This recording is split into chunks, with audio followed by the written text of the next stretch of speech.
Welcome to my channel. I love medium format photography.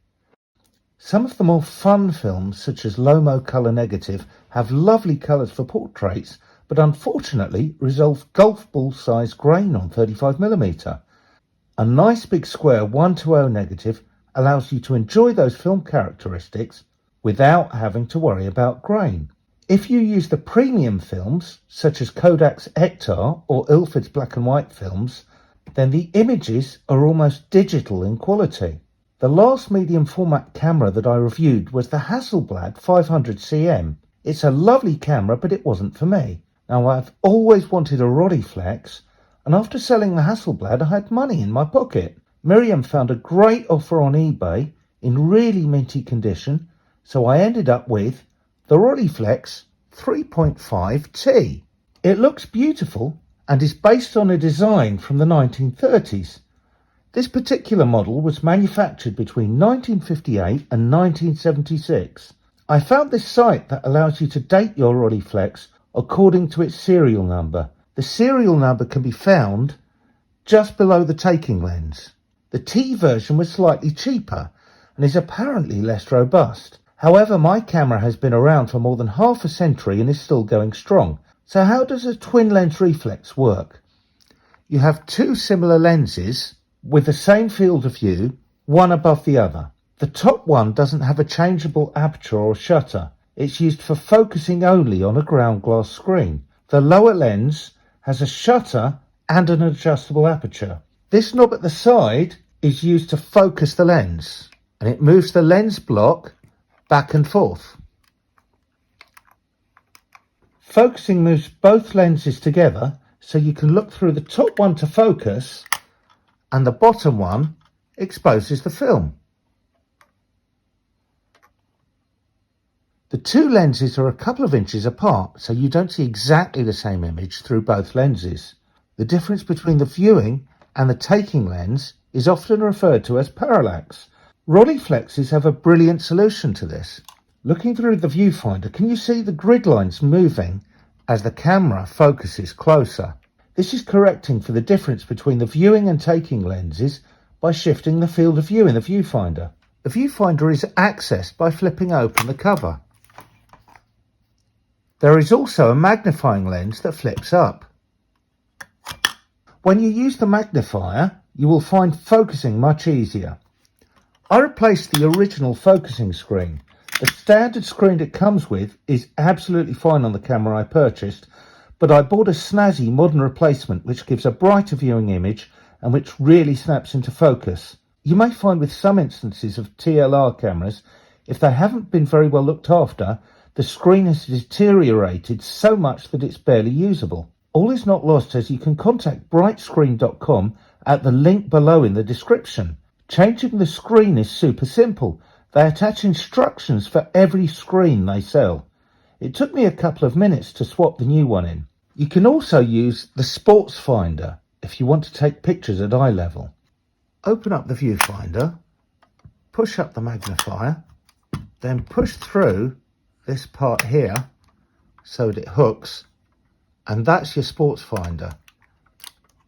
You look through the hole there, and that gives you a rough approximation of the image. What about aperture and shutter speed? If you look down on the top of the camera, you can see the aperture, f, and the shutter speed, t. Shutter speeds offered by the camera go from 1 second to a 500th of a second. The shutter speed dial suggests that there are slower speeds than 1 second available, but this is not the case. When you get onto these longer shutter speeds, longer than 1 second, that are marked in green, you have to time them manually by either holding in the shutter release or using a cable release. These longer speeds are marked simply to allow you to use the built-in light meter to measure low light levels and use longer shutter speeds. Apertures go from f3.5 to f22. On the side, there is a lever which alters both shutter speed and aperture at the same time. This might seem a little strange, but once you've taken your light reading and set both aperture and shutter speed, you can then keep both settings in step by moving the lever.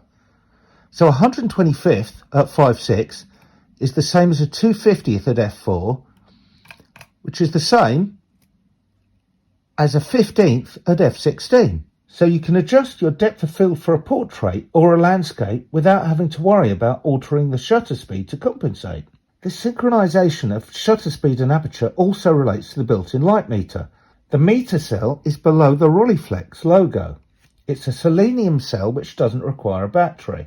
A needle on the edge of the focusing knob shows the light reading that's being taken by the selenium cell.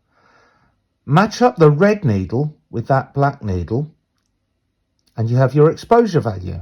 So there you can see it's 13. Now go to the side of the camera here and set that exposure value to 13, as you can see there. Now your aperture and shutter speed are set according to the light meter reading. Loading a Rolleiflex camera is very easy.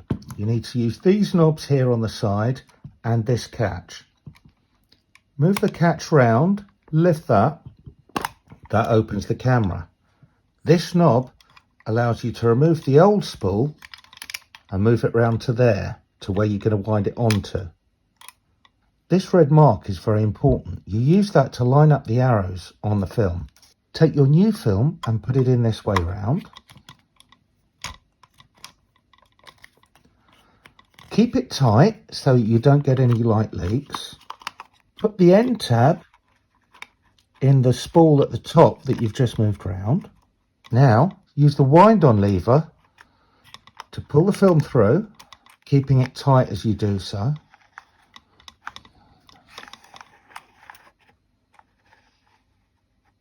Eventually that arrow will line up with the red dot that we mentioned a minute ago.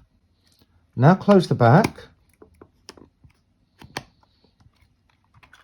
and wind it on. It'll stop at the first frame.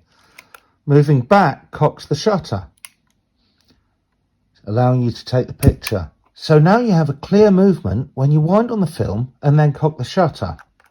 Wind on the film, cock the shutter. Just next to the wind on lever is the frame counter. On the front of the camera is the shutter release. It's incredibly quiet. If you're used to the loud clunk of an SLR camera, then you might think this isn't working. But yes, it is actually that quiet. If you want to use a self-timer, then move this to the V setting. That gives you 10 seconds to get into the picture. On this side is the flash socket, so you can use flash. There's no hot shoe, so I'd recommend two accessories. This is a sync socket to hot shoe adapter. It plugs in here, and you can put a flash or a flash trigger onto there. The other accessory is a flash bracket to attach it to. Now you can attach your flash onto here and trigger it when you take the picture. Discussion on the internet forums regarding the Tessa 3.5 that is fitted to the Rolleiflex T is mixed. Some people say it's incredibly sharp. Others say it's not as good as other Rolly designs, but also that stress that none of the Rolleiflex optics are bad. And there are those who say it's soft, especially wide open. What do I think? Well, here's a photo of a bus stop taken at full aperture. Which bus do you want to catch? The 2241 or the 2311? Rolleiflex accessories are detailed in this booklet. It describes items such as close-up lenses and an underwater housing. There are close-up lenses which may have limited use due to parallax. Here's a panoramic head.